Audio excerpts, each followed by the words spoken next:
ሰላም ጤና ይስጥልኝ አድማጭ ተመልካቾቻችን ዛሬ እንግዲህ በፔንሲልቬኒያ ግዛት እንገኛለን። የፔንሲልቬኒያ ግዛት ምክር ቤት መጋቢት 2 የአድዋ ቀን በማለት እውቅና የሚሰጥ ውሳኔ ሃውስ ሬዞሉሽን 441 ማጽደቁን ተከትሎ የተዘጋጀውን መርሃ ግብር ለመታደም ለእናንተም ለማድረስ እዚህ ተገኝቻለሁ። ይህ መርሃ ግብር ለመከታተል በመገኘቴ እንደ ኢትዮጵያዊት እንደ አንዲት አፍሪካዊት ሴት በጣም ልዩ ኩራት ተሰምቶኛል። ከ130 ዓመታት በፊት በአድዋ ተራሮች ላይ የተመዘገበው ድል የኢትዮጵያን ታሪክ ብቻ አልነበረም። የአድዋ ድል በዛን ዘመን በቅኝ ግዛት ጫና ስር ለነበሩ የአፍሪካና የጥቁር ሕዝቦች የተስፋ ብርሃን ሆኖ ተገለጠ። አፍሪካውያንና ሌሎች የተጨቆኑ ሕዝቦች ነፃነታቸውን ለማስከበር እንደሚችሉ ያሳየ የታሪክ ምዕራፍም ነበር። ለዚህም ነው አድዋ የወታደራዊ ድል ብቻ ሳይሆን የነፃነት፣ የክብር፣ የፍትህና የእምቢባይነት የራስን ዕጣ ፈንታ በራስ የመወሰን መብት ምልክት ሆኖ የቆየው። ዛሬም ይህ ታሪክ ከፍተኛ ትርጉም አለው። ኢትዮጵያ በተለያዩ ፈተናዎች፣ ጦርነቶች፣ ግጭቶችና ክፍፍሎች ውስጥ ናት። የአድዋ መንፈስ አንድነት፣ ጽናትና በጋራ ዓላማ መቆም ደግሞ ያንን ያስታውሰናል። የአድዋ ድል የሚያስተምረን ዋና ትምህርት ልዩነቶቻችንን አክብረን በአንድነት ስንቆም ትልቅ ታሪክ መስራት እንደምንችል ነው። የፔንሲልቬኒያ ምክር ቤት ይህንን ታሪካዊ ድል እውቅና መስጠቱ የኢትዮጵያውያን ታሪክ ብቻ ሳይሆን የነፃነትና የፍትህ እሴቶችን ጭምር የሚያከብር እርምጃ ነው። በዚህ መርሃ ግብር የተሳተፉ የህዝብ ተወካዮች፣ የኢፓክ አመራሮች በተለይም በዚህ ጉዳይ ላይ ልዩ ርብርብና ስራ መስራታቸውን አስተውያለሁ። ሌሎች የማህበረሰብ ክፍሎችም ይህንን እውቅና ከታሪክ ማስታወሻነት ባለፈ ለትውልድ የሚተላለፍ መልእክት እንዳለው ገልጸዋል። በቀጣይ ከውሳኔ አቅራቢው ከፔንሲልቬኒያ ተወካይ ቤንጃሚን ሳንቼዝ ከኢፓክ ተወካዮችና ከመርሃ ግብሩ ተሳታፊዎች ጋር ያደረኳቸውን ቆይታዎች እንከታተል። Representative Sanchez has distinguished clergy members from the American Ethiopian Public Affairs Committee. They're here to support House Resolution 441, which marks Adwa Victory Day. The Battle of Adwa, as was stated, fought on March the 1st, 1896, liberated Ethiopia and earned its status as the only African nation to never be colonized. The clergy members who are in attendance are Archbishop Petros, the Archbishop of the Ethiopian Orthodox Church and member of Sydney. We have Migabi Haiminot Wellline, the head priest of the Emmanuel Ethiopian Orthodox Tawadu Church in Philadelphia. We have Deacon Haftam Makanan. We have Deacon Jonas Kinfu, and we also have the members of the American Ethiopian Public Affairs Committee. We have the chairman, Mesfin Tegenu. We have the secretary, Yom Fessa. We have the treasurer, Tilahan Degafu, and we have Nina Manali. With these distinguished guests from all over the Commonwealth of Pennsylvania who are here to celebrate the country of their heritage's freedom, please stand and welcome to the floor of the House.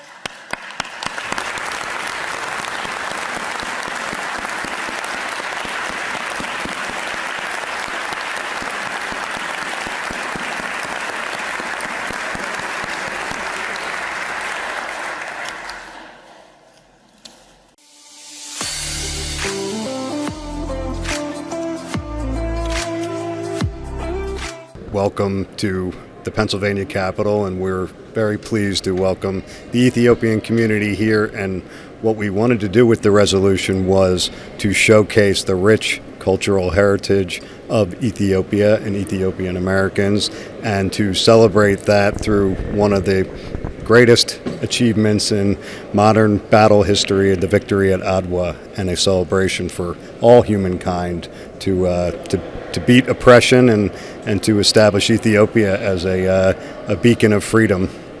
እኔ የዛሬው የአድዋ በዓል በጣም ትልቅ በዓል ነው እንደምታውቁት በዓለም ላይ እና ሪፕሬዘንታቲቭ ቤንጃሚን ሳንቼዝ የፔንሲልቬኒያ ሪፕሬዘንታቲቭ ይሄንን ሪዞሉሽን በፔንሲልቬኒያ ፍሎር ላይ እንዲቀርብና በፔንሲልቬኒያን እንዲሁም በዩናይትድ ስቴትስ በዓሉ የታወቀ በዓል እንዲሆን አጼ ምኒልክና እቴጌ ጣይቱን ፍሎር ላይ በመጥቀስ ያደረጉትን ኮንትሪቢዩሽን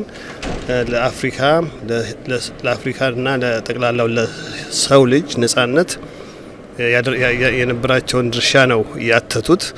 ይህንኑ አስመልክቶ ነው ይሄ ሪዞሉሽን ያለፈው። ይሄ ሪዞሉሽን በፔንሲልቬኒያ መንግስት የታወቀ በዓል እንዲሆን አድርጓል እና በጣም ደስ ብሎናል። እናመሰግናለን አንቺ መጥተሽ ከበር ስላረግሽው። በጣም እናመሰግናለን። እኛም ደስ ብሎናል። So I'm going to back to you and my other question is, why do you believe the story of this Battle of Adwa is important in Pennsylvanians, Americans to learn about today? Well, it's always a good idea to remind people of history, and especially a history that takes a sovereign nation, the birth of a sovereign nation. We're celebrating the 250th anniversary of the United States. This is a great time to also recognize others that have done similar things in the world, and this is not much different. A great nation rising out of colonial oppression and becoming a wonderful and productive country in itself is a great story to tell, and all Pennsylvanians should know about that. Thank you. One more question. What message would you like to send for Ethiopian Americans living in Pennsylvania and broader in Africa, especially for African diasporas and following this Pennsylvania's recognition of Adwa Victory Day? What message do you want to just send? I would just certainly reiterate that you are so welcome here in Pennsylvania and the United States, and we appreciate you, we love you, and we really we're so grateful for your contributions to our society, and I really hope you all feel welcomed here, and will continue to lift up Ethiopian culture in America. Thank you so much. መስፍን let me get back to you እና ይሄ የዛሬው ቀን ሲከበር እንግዲህ ብዙዎቻችን በተለያየ ትግል ውስጥ በተለያየ አጀንዳ ውስጥ ነን። ኢትዮጵያ ውስጥ ያለ ነው። እንደ ሀገር ደግሞ ያለንበት ነገር አለ። ግን ደግሞ እንደዚህ እውቅና ተሰጥቶት አድዋ በመከበሩ ምንድነው የተሰማህ? እንደገና ደግሞ ለሌላው ህዝብስ የምታስተላልፈው መልእክት ምንድነው? እንግዲህ በዛሬው ቀን በተለይም በአሩሲ ውስጥ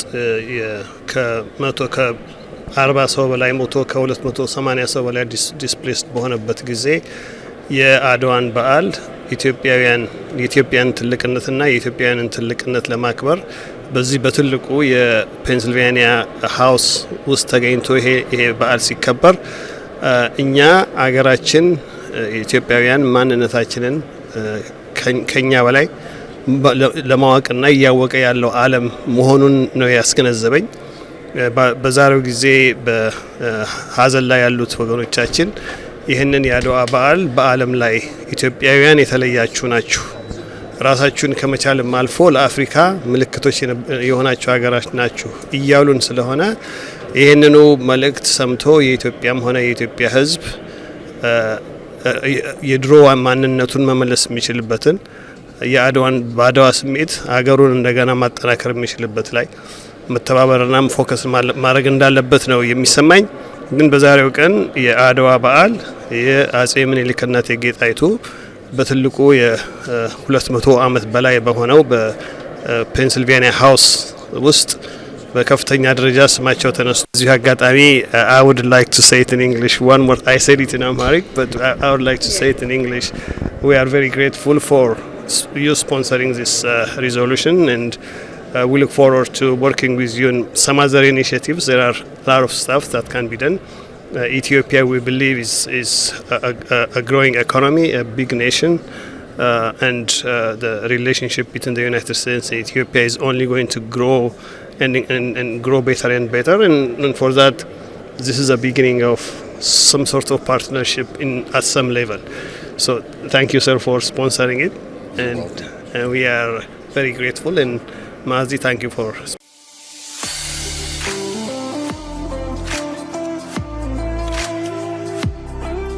My name is Christopher Drum, and I'm a consultant to the American Ethiopian Public Affairs Committee. Thank you for what you did today. Tell us what happened today. Today, the Pennsylvania State House passed a resolution designating March 2nd as Adwa Victory Day. how would what was the motivation to just pass this resolution, and who were the representative sponsored this resolution, and tell us more about this. It began with a conversation at an event with Speaker McClinton, who represents a sizable number of Ethiopian Americans in Southwest Philadelphia. And I said, look, we would like some recognition for a community that's important, robust, growing, contributes greatly. What are you thinking of? I said, well, this Adwa Day is a huge deal globally. It's an event of great consequence, again, worldwide, and we like it recognized. And she said, well, could you talk to Ben Sanchez, your representative, and have him draft something? So we got together with Ben, and Mesmin Teganu, our chair, assisted greatly with the drafting of the resolution, working with Mr. Sanchez, and we were able to get it through committee by a very wide margin, and then have it scheduled for a full consideration by the full House today. Again, it passed by a wide margin. I know you, as an APAC, you're doing a lot of things for Ethiopian community, but why you do believe the story of the Battle of Adwa is important for Pennsylvanians and Americans to learn about today? I think it's important for everyone. It's a story of great resilience and a victory against substantial odds. I mean, the Americans have a tendency, an inclination, or an instinct to root for the underdog, and there's no greater underdog scenario than the Ethiopians versus the nation of Italy at the time, with Gatling guns and artillery, etc. And yet, through sheer will, they were able to overcome that and remain the only nation in Africa to never be colonized. It's an important historic event for everyone, I think. Thank you. What do you have a message? Do you have any message to send for Ethiopian Americans and in broader for African diaspora following this Pennsylvania's recognition of Adwa Victory Day? I think for everyone really, but particular advice for the African diaspora, people from the Horn, etc., it's to be involved, to be present, to be viewed, to be seen. And if you're part of the scene, good things will happen. That's my strong counsel to everyone, just to be engaged in your own community and your own democracy. Democracy is a participation sport, so you need to participate, and that's what the group of folks who accompanied us here today do. They participate, and good things do happen. Thank you. And one more thing, as APAC consultant, I heard about you're doing some work is about the singer Teddy Afro. Can you tell me something about it? Is that okay to share that information? Yes. Of course it is. I was unaware of Teddy Afro until a few months ago. I'm a Westerner. I just didn't know about his work, his opus. But he seems to me, as a sort of a layperson approaching it, to be a combination of sort of Bob Marley and Bob Dylan, with even a greater cultural impact. And that cultural impact has been noted by the current regime in Ethiopia, and not in a positive way. So I think we need to protect our artists, to protect the creative genius that sometimes walks among us, and that's the case with Afro. And we need to stand by his side through a very difficult time. And I'd like the city of Philadelphia and the city of Washington, D.C. to acknowledge Mr. Afro and his struggles and his work to bring freedom to the continent of Africa and worldwide.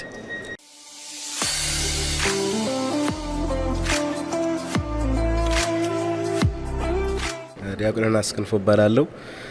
በርዕሰ አድባራት ደብረ ገነት ቅዱስ አማኑኤል የኢትዮጵያ ኦርቶዶክስ ተዋሕዶ ቤተክርስቲያን ፊላዴልፊያ የስብከተ ወንጌል አገለግላለሁ። ዛሬ የምንገኘው በፔንሲልቬኒያ ስቴት ካፒታል ነው። ዛሬ በጣም በሚያስደስት ሁኔታ የፔንሲልቬኒያ ስቴት ወይም the Commonwealth of Pennsylvania የአድዋ ድል በዓልን በተለይ የኢትዮጵያን ታሪክ ኢትዮጵያ ሕዝብን ኩራት ዛሬ ሪኮግናይዝ አድርጎ ፕሮክላሜሽን ማውጣቱን ዛሬ እያከበርን እንገኛልና በጣም ደስ ብሎናል። በጣም አመሰግናለሁ ዲያቆን ዮናስ። አንተ እዚህ ነው ተወልደህ ያደግከው? አዎ እዚህ ፔንሲልቬኒያ ነው ተወልጄ ያደግኩት። ፊላዴልፊያ ጄፈርሰን ሆስፒታል ነው እና ዛሬም ራሱ እዚሁ የጄፈርሰን ያሰሩትን ያቆሙትን ሀገር ላይ ደግሞ እዚህ መተን ስንመሰክር በጣም ደስ ይለናል። በጣም ይገርማል። ገርሞኝ ነው እንግዲህ አማርኛህም ኢትዮጵያ ተወልዶ ያደገ ሰው አይነት አማርኛ ነው ያለህ። ቤተክርስቲያን በመታደርገው አገልግሎት በጣም ስለገረመኝ ነው እሱን ያነሳሁትና ምናልባት ኢትዮጵያ ውስጥ እየሆነ ያለው ነገር ታውቃለህ። በትላንትናው ዕለት እንኳን እንግዲህ ትላንትናና ከትላንት ወዲያ በአርሲ ሀገረ ስብከት ብዙ ምእመናን የተገደሉበት ቀን ነው። ሌሎች ሰቆቃዎች መፈናቀሎች እንዳሉ ሆነው ዛሬ ደግሞ እነሱ እናንተ ተወልደ ያደክበት ከተማ ላይ ደግሞ ከዓመታት በፊት የነበረውን የጥቁር ህዝቦችን ድል ሪኮግናይዝ የተደረገበት ቀን ነው። ይሄ ምን አይነት ስሜት ይፈጥራል እንደው? እንግሊዘኛ bitter sweet የሚባል አባባል አለ። የሚመርና የሚጣፍጥ ምንም እንኳ ቢሆን የኢትዮጵያ ህዝብ የኢትዮጵያ ታሪክ በተለይ ደግሞ የኢትዮጵያ ቤተክርስቲያን የፈለገ ሰው ቢያሳድዳት እንደከበረች ትኖራለች። እርሱም ደግሞ የሚያከብራት ታሪኳ ማንነቷ ነው። አድዋም የታሪክ የማንነት የምንነት በዓል ነው። ምንም ሌላ ታሪክ የለውም። እንግዲህ ብዙ ጊዜ ሰው ጣሊያንን፣ ጦርነቱን፣ ኢትዮጵያን ምን ያስባል? ከሁሉ በላይ ግን የኢትዮጵያ ህዝብ በአንድነት ተነስቶ ታሪካችን ማንነታችን ማንንም መጥቶ አይጭንብንም ብሎ እያሰበ ነው። አሁንም ብዙዎች ወይም ክፉዎች እንበል ሀዘን ሊጭኑብን ይፈልጋሉ። እነርሱ እግዚአብሔር አምላካችን ደማቸው እንደመሰማይ ተደርጎ እንደሚቀበል እናምናለን። እነርሱም ወደ አምላካቸው እንደሚሄዱ እያመኑ የተቀበሉትን ክብር ነው። እግዚአብሔር የነሱን ክብራቸውን ያድላቸው፣ እኛንም ለእምነታችን እንደነሱ ለመቆም ያብቃን።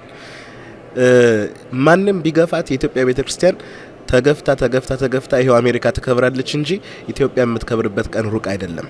ይሄ የኛ የምንነታችን ምናሳይበት ነው። ዛሬ እንደ ድሮ ወይም በአድዋ ጊዜ የነበረው አይነት ሰው ስለጠፋ ነው እንዲህ ሰው ሲሞት ሰው ሲጨፈጨፍ ዝም ለማለት የተቻለው። የዛን ጊዜም ግፉም እዚህ የደረሰም አይመስለኝም ነበር። እንግዲህ እሱ ታሪክ አዋቂዎች ይናገራሉ። ግን እኔ እስከተማርኩትና እስከተረዳው ድረስ አዩ ማይሆን ነገር መሆኑን ሲረዱ አልቀበልም ብለው ቆሙ። ዛሬም ጊዜ ነው የሚፈጀው። እንደነዚህ አይነት ምስክርነቶችም ደግሞ ሲበዙ ኢትዮጵያም ያለውም ህዝብ በአለምም ያለው ህዝብ ተነስቶ የኢትዮጵያ ህዝብ የኢትዮጵያ ቤተክርስቲያንም የክርስቲያኑም ግፍ የሚቆምበት ቀን ቅርብ ነው። ያም የሚቆመው ልክ እንደነርሱ ለሃይማኖታችን ሰዎች ስንሆን ለቤተክርስቲያናችን ሰው ስንሆን ደግሞ በአጠቃላይ ለሀገራችን ደግሞ ለሰው ልጅ መብቱ ማንነቱ ምንነቱ ይከበር ብለን ስንቆም ነውና እግዚአብሔር ያን ቀን ለማየት ያብቃን ሀገራችን።